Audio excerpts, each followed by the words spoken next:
Hello friends, எல்லோருக்கும் வணக்கம். Welcome to young investor channel. Market related updates பார்த்தீங்கன்னா கண்டினியூஸாக டிஸ்கஸ் பண்ணிட்டு இருக்கிறோம். கமெண்ட்ஸோட டீட்டெயில்ஸ் ஆக்சுவலி நீங்கள் கமெண்ட்ஸில் கேட்குற டவுட்ஸும் பார்த்தீங்கன்னா கிளியர் பண்ணிட்டு இருக்கிறோம் முடிஞ்ச அளவு. ஸோ ஃபஸ்ட்டு இப்போ ஈரான் இஸ்ரேல் பிரச்சனை அது என்ன அப்டேட்டில் இருக்குது அப்படின்னு சொல்லி பார்த்தீங்கன்னா, இஸ்ரேலும் ஈரானும் மாறி மாறி அட்டாக் பண்ணிட்டு இருக்காங்க. குறிப்பாட்டு ஹண்ட்ரட்ஸ் ஆஃப் ட்ரோன்ஸ் வந்து பார்த்தீங்கன்னா ஈரானுக்குள்ளே போயிருக்குது. ஸோ இதில் என்ன சொல்கிறாங்கன்னா 6 டாப் ஆக்சுவலி மிலிட்ரி கமாண்டர்ஸ் கொஞ்சம் பேர் ஈரானில் இறந்துருக்காங்க. அது மட்டும் இல்லாமல் நியூக்ளியர் சயின்டிஸ்ட் பார்த்தீங்கன்னா இந்த அட்டாக்ல இறந்துருக்காங்க. ஏன்னா ஒன் ஷார்ட் ஆஃப் பீரியடில் இந்த நியூக்ளியர் வெப்பானை யூஸ் பண்ணலாம் அப்படிங்கிற ஒரு நிலைமை வரும்போது நியூக்ளியர் சயின்டிஸ்டோட ரோல் பெரிய ரோலாக இருக்கும். ஸோ அதை வந்து பார்த்தீங்கன்னா இஸ்ரேல் வந்து கரெக்டாக ரோல் பண்ணி நியூக்ளியர் சயின்டிஸ்ட்டையும் கில் பண்ணியிருக்கிறாங்க. இது ஒரு மேஜர் ரீசனாக இருக்குது. மேபி ஒருவேளை அந்த நியூக்ளியர் வெப்பனை யூஸ் பண்ணுறதுக்குள்ள வேலையும் ஸ்டார்ட் பண்ணியிருக்கலாம் ஈரானு. அதை கண்டுபிடிச்சோம் ஏன்னா கில் பண்ணியிருக்கலாம். ஏன்னா ஈரானுங்கிறது இஸ்ரேலோட டெக்னாலஜிங்கிறது பார்த்தீங்கன்னா ரொம்பவே வெல் டெவலப்பாக இருக்கும். ஸோ இதான் பார்த்தீங்கன்னா இப்போதைக்கு ரெண்டு கண்ட்ரிஸுக்குள்ள அப்டேட்ஸ் ரெண்டு பேருமே மாறி மாறி எடுத்து பார்த்தீங்கன்னா அடி வச்சுட்டு தான் இருக்கிறாங்க. ஸோ இப்போதைக்கு இந்த வார் நிறுத்தின பாடு இல்லை.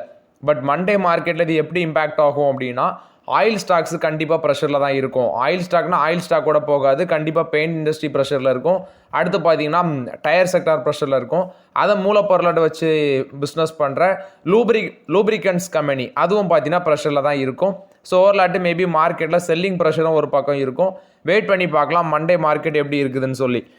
ஃபஸ்ட்டு பார்த்தீங்கன்னா கமெண்ட்ஸில் சில டவுட்ஸ் கேட்டிருந்தீங்க. ஒரு நண்பர் சொல்லியிருக்காரு, டாக்டரேட் லேபரட்டரிஸ் 1180 ருபீஸுக்கு பை பண்ணேன், 1138க்கு செல் பண்ணிட்டேன், 15% ப்ராஃபிட் வந்து எக்ஸிட் பண்ணிடுவேன் அப்படின்னு சொல்லி அவர் சொல்லியிருக்காரு. 1180க்கு பை பண்ணார், 1138க்கு செல் பண்ணால் பை பண்ண வேல்யூவோட கம்மியாக செல் பண்ணியிருக்காரு. 15% ப்ராஃபிட் வந்து எக்ஸிட் பண்ணிடுவேன்னு சொல்லியிருக்காரு. எல்லா ஸ்டாக்கும் மேலே போகாது, டவுன் ட்ரெண்டும் வரும், அதனால செல் பண்ணிட்டேன். எகெயின் அடுத்தது வந்து பார்த்தீங்கன்னா 1200 வந்தாலும் நான் வந்து வாங்குவேன் அப்படின்னு சொல்லியிருக்காரு. கமெண்ட்டே எனக்கு அண்டர்ஸ்டாண்ட் ஆகலை. 1138க்கு செல் பண்ணிட்டேங்கிறாரு, 1180க்கு பை பண்ணியிருக்கேங்கிறாரு. ஸோ உங்களோட கமெண்ட்ஸை கொஞ்சம் கிளியராக போடுங்க, அப்புறம் எனக்கு அது புரியல. அடுத்து வந்து இன்னொருத்தர் சொல்லியிருக்காரு, ரேலிஸ் இந்தியா பார்த்தீங்கன்னா அதை டிஸ்கஸ் பண்ணுங்க அப்படின்னு சொல்லி கேட்டிருந்தாரு. ஸோ ரேலிஸ் இந்தியாவை நான் எடுத்து பார்த்தேன். அது வந்து 150 வருஷம் பழமையான டாடா குழுமத்தோட ஒரு கம்பெனியாக இருந்திருக்கு. 309 ரூபாயில் ட்ரேட் ஆகிட்டு இருக்கு லாஸ்ட் மார்க்கெட்டில். 6000 கோடி மார்க்கெட் கேபிட்டல், பி ரேஷியோ 48 மேலே இருக்குது. ஸோ இப்போதைக்கு நம்மளால் வேடிக்கை மட்டும் தான் பார்க்க முடியும். அக்ரிகல்ச்சர் இன்போர்ட்ஸ் குறிப்பாட்டு பெஸ்டிசைட்ஸு, அடுத்து வந்து பார்த்தீங்கன்னா அக்ரோ கெமிக்கல்ஸ் இதெல்லாமே மேனுஃபேக்சர் பண்ணுறாங்க. இந்த கம்பெனிக்கு ஹிஸ்ட்ரி 150 வருஷம் மேலே இருக்குது. டாடா குரூப் கம்பெனி தான். அது மட்டும் இல்லாமல் மார்க்கெட் கேபிடேஷன் 6000 கோடி மேலே இருக்குது. கரண்ட் மார்க்கெட் ப்ரைஸ் 310 ரூபா சம்திங்கில் இருக்குது. ஸ்க்ரீனரில் ஒரு 312 ரூபான்னு சொல்லுது, கூகுளில் 309 ரூபான்னு காட்டுது. ஸ்டாக் பி 48 மேலே இருக்குது. புக் வேல்யூ 97 இருக்குது. ரிட்டர்ன் ஆன் ஈக்விட்டி 6.65 தான் இருக்குது, பெருசாக இல்லை. அது மட்டும் இல்லாமல் இந்த ஸ்டாக் எடுத்து பார்க்கும்போது கிட்டத்தட்ட டெட் ஃப்ரீயாக தான் இருக்கிறாங்க. அது மட்டும் இல்லாமல் ஹெல்த்தி டிவிடெண்ட் பேமெண்ட்டு கொடுக்குறாங்க. ஸ்டாக் வந்து பார்த்தீங்கன்னா புக் வேல்யூவோட 3 மடங்கு ட்ரேட் ஆகுது. லாஸ்ட்டு 5 இயர்ஸ் சேல்ஸ் க்ரோத் எடுத்து பார்க்கும்போது 3.5% தான் இருக்குது. ரிட்டர்ன் ஆன் ஈக்விட்டியும் லாஸ்ட் 3 இயர்ஸில் 6.79% தான் இருக்குது, பெருசாக இல்லை. ஆனால் நான் லாஸ்ட்டு 4 குவார்ட்டர் ரிசல்ட்ஸ் எடுத்து பார்த்தேன். சேல்ஸ் வந்து பார்த்தீங்கன்னா ஜூன் குவார்ட்டரில் 783 கோடியாக இருக்குது, செப்டம்பரில் 928 கோடி, டிசம்பர் குவார்ட்டரில் அது பாதியாக குறையுது, 522 கோடியாக குறையுது. அதே மார்ச் குவார்ட்டரில் லாஸ்ட் குவார்ட்டரில் அதுக்கு கீழே வருது, 430 கோடியாக தான் இருக்குது சேல்ஸு. ப்ராஃபிட் எடுத்து பார்க்கும்போது ஜூனில் 48 கோடி, செப்டம்பரில் 98 கோடி, டிசம்பரில் 11 கோடி. அதே மாதிரி மார்ச் குவார்ட்டரில் லாஸ்ட் குவார்ட்டரில் 32 கோடி நெட் லாஸ் போஸ்ட் பண்ணியிருக்காங்க. ஸோ லாஸ்ட்டு 2 குவார்ட்டர் ரிசல்ட்ஸ் வந்து வீக்காக இருக்குது. முதல்ல 2 குவார்ட்டர் ரிசல்ட்ஸை பார்க்கும்போது ஆக்சுவலி பெஸ்டிசைட் கம்பெனியோட ரிசல்ட்ஸ் வந்து பார்த்தீங்கன்னா அது வந்து அப்படி ஸ்டேபிளாக இருக்காது. அது எப்படி பெர்ஃபார்மன்ஸ் பண்ணணும்னா, இப்போ இந்த மாதம் இந்த குவார்ட்டரில் நல்லா மழை பெய்யுது அப்படின்னா அந்த சமயத்தில் அக்ரிகல்ச்சர் நல்லா நடக்கும், பெஸ்டிசைட் சேல்ஸ் நல்லாயிருக்கும், அந்த குவார்ட்டர் நல்லாயிருக்கும். அதே 2 குவார்ட்டர் மழை ஊற்றிக்கிச்சு, அக்ரிகல்ச்சர் பெருசாக இல்லை அப்படின்னா அந்த டைமில் இவங்க அப்படி பாதி டவுனாக போவாங்க. அது மாதிரி தான் இருக்கும். அதனால தான் பார்த்தீங்கன்னா பெருசாக பெஸ்டிசைட்ஸ் இதில் நான் ஃபோக்கஸ் பண்ண மாட்டேன். ஃபார் எக்ஸாம்பிள் யூபிஎல்ல நான் வாங்கின லெவல் போகிறதுக்கு, அதாவது நான் வாங்கின லெவல் வந்தால் எக்ஸிட் பண்ணுறதுக்கு வேண்டியே 1 வருஷத்துக்கு மேலே காத்திருந்திருக்கேன். யூபிஎல்ல வாங்கின ப்ரைஸ் வந்துட்டுனா எக்ஸிட் பண்ணுறதுக்கே 1 வருஷம் மேலே காத்திருந்துருக்கிறேன். அதுலேருந்து எனக்கு தெரிஞ்சு போச்சு பெருசாக பெஸ்டிசைட் ஸ்டாக்ஸ் பக்கமே போகக்கூடாது அப்படின்னு சொல்லி. ஆக்சுவலி இயர் ஆன் இயர் பேசிஸில் கம்பேர் பண்ணி பார்த்தீங்கன்னா ப்ராஃபிட் 164 கோடி 2022, 23ல் 92 கோடியாக குறைஞ்சிருக்கு. எகைன் 24 148 கோடி, எகைன் 25ல் பார்க்கும்போது இப்போ 125 கோடியாக இருக்குது அப்படின்னு சொல்கிறாங்க. பட் என்னோட ஒப்பீனியன் இப்போ இருக்கிற சுச்சுவேஷனில் இதோட வேல்யூஷனும் ஜாஸ்தி. பட் பெஸ்டிசைட்ஸோட பிஸ்னஸ் மாடலும் பார்த்தீங்கன்னா கொஞ்சம் நமக்கு ஏற்ற மாதிரி இருக்காது. அதனால இப்போதைக்கு ஒதுங்கி தான் இருக்க நான் ஃபீல் பண்ணுறேன் இந்த பங்குகளில். தமிழ்நாடு மெர்கன்டைல் பேங்க் வந்து பார்த்தீங்கன்னா கே ராமச்சந்திரனை வந்து additional director and part time chairman of the bank appoint பண்ணியிருக்காங்க. ஸோ ஆக்சுவலி இப்போ வந்து பார்த்தீங்கன்னா இந்த பேங்க் வந்து நான் கன்சிடர் பண்ணதுலேருந்து பெருசாக தாண்டவே இல்லை. ஆக்சுவலி உங்களோட ஐபிஓ ப்ரைஸே பிரேக் பண்ணி மேலே போன மாதிரி எனக்கு தெரியலை. 500 ரூபாய்க்குள்ள தான் ட்ரேட் ஆகிட்டு இருக்குது. ஆவரேஜ் ஆட்டு எனக்கு வந்து பார்த்தீங்கன்னா இதில் 500 தான் இருக்குது. ஆவரேஜ் ஆட்டு 500 ரூபாய்க்கு வச்சு தான் கொஞ்சம் ஸ்டாக்ஸ் நான் வாங்கி வச்சிருக்கிறேன். அந்த ஐபிஓ சமயத்தில் கொஞ்சம் இறங்கின சமயத்தில் வாங்கின அந்த பங்குகள். பட் பெருசாக இது இன்னும் பெர்ஃபார்மன்ஸ் பண்ணலை. யூனியன் பிரச்சனை இதில் இருந்துட்டு இருக்கு. ஸோ இப்போ கே ராமச்சந்திரனை வந்து additional director part time chairman இந்த பேங்க்ல அப்பாயிண்ட் பண்ணியிருக்கிறாங்க. இனியாவது ஏதாவது டெவலப்மெண்ட் இருக்குமா அப்படின்னு சொல்லி பார்க்கலாம். So additional director of the bank appoint பண்ணுறது மூலமாட்டு ஜூன் 12ஆம் தேதியில் வந்து பார்த்தீங்கன்னா இவர் அந்த பதவி காலத்தை எடுக்கிறாரு கையில். ஸோ ஷேர் ஹோல்டர்ஸ் அப்ரூவல் கொடுக்கணும். அந்த ஷேர் ஹோல்டர்ஸ் அப்ரூவலுக்கு அப்புறம் தான் பார்த்தீங்கன்னா ஆர்பி அப்ரூவல் கொடுப்பாங்க. ஸோ 3 இயர் பீரியட் வந்து பார்த்தீங்கன்னா இவர் அந்த பதவியை வகிப்பார். ஸோ இது வந்து டிஎன்பி பேங்க் கொடுத்த update. Next ITC hotels, Bajaj finance, JSW infrastructure, Aster DM health care, Jyothy lab இந்த கம்பெனிஸுக்கெல்லாம் சில அப்டேட்ஸ் வந்து பார்த்தீங்கன்னா ஷேர் பண்ணியிருக்கிறாங்க. இது வந்து மெஹதா ஈக்விட்டிஸ் அது மாதிரி ஈக்விட்டி ஃபார்ம்ஸோட vice president, senior vice president அவங்க தான் சில டீட்டெயில்ஸ் சொல்லியிருக்காங்க. ஃபஸ்ட்டு டாப்சி இவங்க அந்த ஐடிசி ஹோட்டல்ஸுக்கு என்ன சொல்கிறாங்கன்னா இது ஹாஸ்பிட்டாலிட்டி செக்டர் வந்து ஆப்டிமிஸ்டிக்காக இருக்குது. ஸோ இதை வந்து 200 அந்த லெவலில் வந்து பார்த்தீங்கன்னா அக்யூமுலேட் பண்ணுங்கள். 6 months to 1 year வந்து 235 to 240 வரைக்கும் போகலாம். அதே லாங் டேர்மில் 280 வரைக்கும் போகலாம் அப்படின்னு சொல்கிறாங்க. ஜோதி லேப்ஸ் 337 ரூபா இருக்குது கரண்ட் மார்க்கெட் ப்ரைஸு. இதுக்கு டாப்சி பைக்கால் கொடுக்குறாங்க. ஃபண்டமெண்டல் பேஸிஸில் ஃப்ரெஷ் பைக்கால் கொடுக்குறாங்க கரண்ட் லெவல்லேருந்தே. அதே கேவாட் வந்து ஹோல் கால் கொடுக்குறாங்க. சப்போர்ட்டுங்கிறது 320 மென்ஷன் பண்ணுறாங்க. இந்த ஸ்டாக் 400 வரைக்கும் போகும்னு சொல்கிறாங்க ஜோதி லெபார்ட்ரிஸ். பஜாஜ் ஃபினான்ஸுக்கு டாப்சி பை ஆன் டிப்ஸ் அப்படின்னு சொல்கிறாங்க. இதில் இப்போ மண்டே வந்து ரெக்கார்ட் டேட் வருது அந்த அந்த போனஸ் ஸ்பிளிட்டுக்கு 9331 ரூபா இருக்குது. இவங்க சொல்கிறது பை ஆன் டிப்ஸ் தான் இதுக்கும் சொல்கிறாங்க. என்பிஎஃப்சியில் இவங்க மார்க்கெட் லீடர்ஷிப் மெயின்டைன் பண்ணுறாங்க. எல்லா டிப்லையும் இதை யூஸ் பண்ணிக்குவாங்க. ப்ராஃபிட் புக்கிங் வந்து மேபி நடக்கலாம் அப்படிங்கிறத ஒன்று மென்ஷன் பண்ணுறாங்க. ஸோ லாங் டேர்மை ஃபோக்கஸ் பண்ணி இதில் இன்வெஸ்ட்மெண்ட் பண்ணுங்கள். கேவாட் வந்து என்ன சொல்கிறாங்கன்னா பஜாஜ் ஃபினான்ஸுக்கு அவங்களும் பை ஆன் டிப்ஸ் தான் சொல்கிறாங்க. ஸோ ஃபஸ்ட்டு சப்போர்ட் 8700 ரூபா, செகண்ட் சப்போர்ட் 8300 சொல்கிறாங்க. டியூப் இன்வெஸ்ட்மெண்ட்டுக்கு 2936 ரூபா இருக்குது கரண்ட் மார்க்கெட் ப்ரைஸ். டாப்சி மென்ஷன் பண்ணுறது இந்த ஸ்டாக் வந்து ரொம்பவே எக்ஸ்பென்சிவாக இருக்குது, இப்போதைக்கு கம்ஃபர்டபுளாக இல்லை, பட் லாங் டேர்முக்கு ஹோல்ட் பண்ணியிருக்கேன்னு சொல்லியிருக்காங்க. அஸ்டர் டிஎம் 569 ரூபா இருக்குது. கேவாட் இதை மென்ஷன் பண்ணுறது டிப்பில் பை பண்ணிக்குவாங்க, பட் ஸ்ட்ராங் அப்போர்ட் ரேலி இருக்கும். ஸோ டிப்லே யூஸ் பண்ணிக்குவாங்க.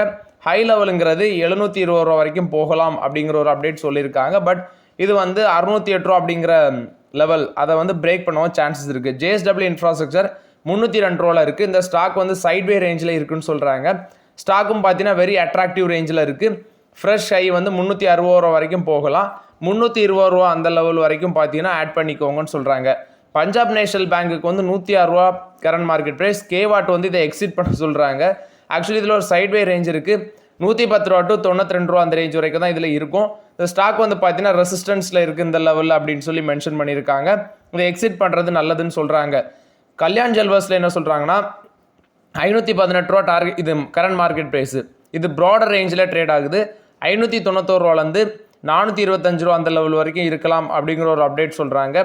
பட் ஆக்சுவலி இந்த கரண்ட் மார்க்கெட் ப்ரைஸை இதில் ஆட் பண்ணுறது நல்லது இல்லை அப்படின்னு சொல்லி மென்ஷன் பண்ணியிருக்காங்க. பட் ஸ்டாக் வந்து ஒரு லாங் டேர்ம் பெர்ஸ்பெக்டிவில் 800 வரைக்கும் போகலாம் அப்படிங்கிற ஒரு அப்டேட் சொல்லியிருக்காங்க. 430 ரூபா வரைக்கும் எகெயின் ஒரு டவுன் ட்ரெண்டாக வரலான்னு சொல்லியிருக்காங்க. பட் இப்போ இருக்க மார்க்கெட் ப்ரைஸை இந்த ஸ்டாக்கை இக்னோர் பண்ண சொல்கிறாங்க. பட் ஆக்சுவலி நான் இப்போ சொன்ன டீட்டெயில்ஸ் எல்லாமே அந்த ஆர்டிக்கிளில் அவங்க சொன்னதை தான் நான் உங்கள்கிட்ட சொல்லியிருக்கிறேன். நானாட்டை சொன்னேன்னு யாரும் நினச்சிடாதீங்க. அதுக்கு வேண்டி தான் நான் ஸ்க்ரீன்ஷாட்டோட உங்களுக்கு ஷேர் பண்ணியிருக்கிறேன். நெக்ஸ்ட் பார்த்தீங்கன்னா ஹீரோ மோட்டார் காப், முஞ்சால் ஃபேமிலி இவங்க வந்து நான் பேங்கிங் ஃபினான்ஷியல் கம்பெனி. அதாவது ஹீரோ மோட்டார் காப் கீழே ஹீரோ ஃபின்காப் அப்படிங்கிற ஒரு நான் பேங்கிங் ஃபினான்ஷியல் கம்பெனியும் இருக்குது. ஃபஸ்ட்டு இவங்க இப்போ ஐபிஓ வர போகிறாங்க. அந்த ஐபிஓவில் ப்ரீ ரவுண்டு அப்படிங்கிற ஒரு ரவுண்டு உண்டு. அதில் 260 கோடி உங்களுக்கு வந்திருக்கு. ஃப்ரெஷ் இஷ்யூவை ரெடியூஸ் பண்ணியிருக்காங்க. 2100 கோடி இருந்தது 1840 கோடியாக குறைச்சிருக்காங்க. ஆஃபர் ஃபார் சேல் 3668 கோடி இருந்தது 3408 கோடியாட்டு குறைச்சிருக்காங்க. ஸோ ப்ரீ பிளான்ட் ஐபிஓ அந்த பிளேஸ்மெண்ட் ஒருத்தர் வந்து 420 கோடியாக இருந்து அதுவும் இப்போ ரெடியூஸ் ஆகி 260 கோடி ரிசீவ் பண்ணியிருக்காங்க. இந்த ப்ரீ ரவுண்ட் ஐபிஓவில் பார்த்தீங்கன்னா இந்த கம்பெனி வந்து எக்ஸிக்யூட்டட் இன்வெஸ்ட்மெண்ட் அக்ரிமெண்ட் 12 இன்வெஸ்டர்ஸ் கிட்ட போட்டிருக்காங்க ஜூன் 5ஆம் தேதி. ஸோ 18.57 லேக் ஷேர் வந்து அலாட் பண்ணியிருக்காங்க ஜூன் 13ஆம் தேதி. 1400 ரூபா பெர் ஷேரு 259 crores கிட்ட வந்து அமௌண்டட் ஆயிருக்குது. இதில் ஷாஹி எக்ஸ்போர்ட், ஆர்பிஜி சத்ரபோதா பிளான்டேஷன் இவங்க எல்லாமே லார்ஜஸ்ட் இன்வெஸ்டராக இருந்திருக்காங்க. ஒருத்தங்க 69 கோடி, இன்னொருத்தவங்க 50 கோடி அக்யூசியேஷன் பண்ணியிருக்காங்க. மோகன் எக்ஸ்போர்ட் வந்து 25 கோடி ஒர்த் ஆஃப் ஷேர் அலாட் பண்ணியிருக்காங்க. ஏபி ப்ராப்பர்ட்டிஸ் வந்து 22 கோடி அவங்களுக்கு போயிருக்குது. Remaining 15 crores worth of share வந்து விவேக் சாந்த் ஷேகல், பேரமோன் products, tiger laser PTE, Virender யூபால், லாக்ஷ் வாமான் சேகல், ரேணு ஷேகல் ட்ரஸ்ட்டு, யூகல் ஷிட் ஃபண்டு, எல்சி ஹெர்குலஸ் இவங்களுக்கு எல்லாமே இதை பிரித்து போயிருக்கு அப்படின்னு சொல்லியிருக்காங்க. இது ஹீரோ ஃபின்கார்ப்போட ப்ரீ ரவுண்ட் ஐபிஓ பொறுத்த வரைக்கும் அப்டேட்டு. மஹேந்திராவோட XCV 9யும் BE6 வந்து பார்த்தீங்கன்னா ஹைப்ரிட் ட்ரெயினில் வர, அதாவது ஹைப்ரிட் பவர் ட்ரெயினில் வர இருக்குதுன்னு சொல்கிறாங்க மஹேந்திராவோட SUV. ஸோ இதில் வந்து பார்க்கும்போது 2604 EVs வந்து மஹேந்திரா வந்து இந்த கார்ஸில் விற்றுருக்காங்க. ஸோ மந்த்லி சேல்ஸ் டார்கெட் வந்து 5000 ஃபிக்ஸ் பண்ணி வச்சுருக்காங்க. இப்போ மஹேந்திராவோட BE6 XCV 9e hybrid details வந்து விரைவில் வரும் அப்படின்னு சொல்லியிருக்காங்க. அது மட்டும் இல்லாமல் அதை விரைவில் லான்ச் பண்ணவும் இருக்கிறாங்க ஸ்ட்ராங் ஹைப்ரிட் சிஸ்டத்தில். அந்த 2 கார்லையுமே இப்போ EV வந்து இன்ட்ரடியூஸ் பண்ணியிருந்தாங்க. ஸோ இப்போ ஹைப்ரிட் மாடலை வந்து பார்த்தீங்கன்னா டர்போ பெட்ரோல் இன்ஜின் வச்சு விரைவில் இன்ட்ரடியூஸ் பண்ணுவோம் அப்படின்னு சொல்லியிருக்காங்க. இது வந்து மஹேந்திரா XUV 3XOலையும் வந்து ஹைப்ரிட்டுக்கான ஒர்க் ஸ்டார்ட் பண்ணியிருக்காங்க. இது வந்து மஹேந்திரா கொடுத்த அப்டேட்டு. நெக்ஸ்ட் வந்து பார்த்தீங்கன்னா கர்நாடகாவில் ஓலா, ஊபர், ரேப்பிடோ இதோட அந்த பைக் டாக்ஸி பேன் பண்ணுறாங்க அப்படின்னு சொல்கிறாங்க. அதாவது ஓலா, ஊபர், ரேப்பிடோட பைக் டாக்ஸியை பேன் பண்ணுறாங்க ஜூன் 16ஆம் தேதியிலேருந்து. ஸோ இவங்க வந்து பார்த்தீங்கன்னா ஆப்ரேஷனை ஸ்டாப் பண்ண போகிறாங்க. பட் இவங்க வந்து கோர்ட்டுக்கு போயிருக்காங்க. குறிப்பாட்டு இந்த கம்பெனிஸுக்கு எல்லாமே வழக்கமாட்டு கோர்ட்டுக்கு தான் போவாங்க. ஹைகோர்ட் வந்து இப்போதே ரிஃப்யூஸ் பண்ணியிருக்காங்க. அது மட்டும் இல்லாமல் ஜூன் 24ஆம் தேதி தான் நெக்ஸ்ட் ஹியரிங் வருது. ஜூன் 20ஆம் தேதி எல்லா பார்ட்டிஸும் அவங்களோட கருத்தை சொல்லணும் அப்படின்னு சொல்லியிருக்காங்க. இது வந்து ரேப்பிடோ, ஊபர், ஓலா அவங்களுக்கு வந்து பார்த்தீங்கன்னா கர்நாடகா கவர்மெண்ட் வந்து பைக் டாக்ஸியை பேன் பண்ணியிருக்கிறதட்ட அப்டேட் கொடுத்துருக்காங்க. பட் என்னை பொறுத்த வரைக்கும் இது ஒரு நல்ல முடிவாக தான் நான் பார்க்குறேன். நெக்ஸ்ட் பார்த்தீங்கன்னா வருண் பெவரேஜஸில் வந்து update. Actually Varun beverages owned Pepsi plant வந்து பார்த்தீங்கன்னா ஹிமாச்சல் பிரதேஷில் இருக்குது.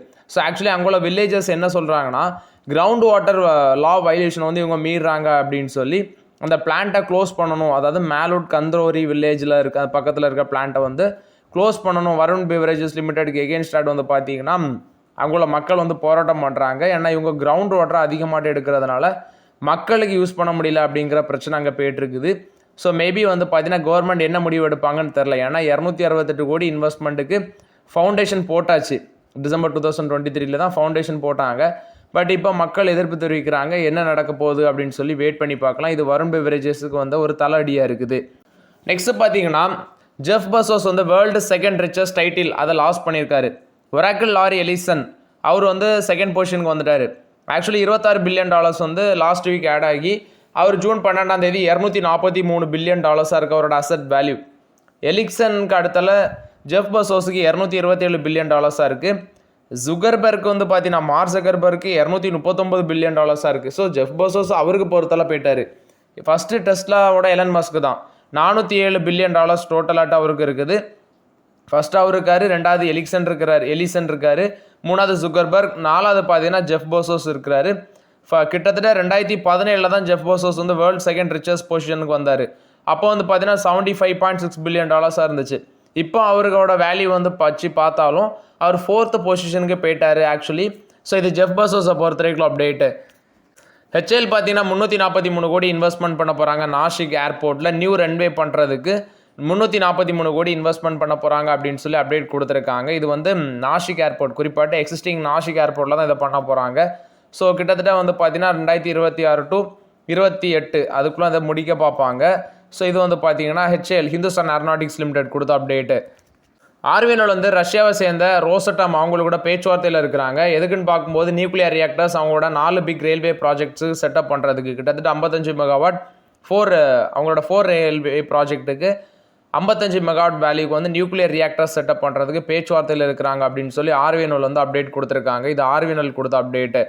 நைக் வந்து பார்த்தீங்கன்னா டெக்னாலஜி ஜாப்ஸு கிட்டத்தட்ட கட் பண்ணுறாங்க.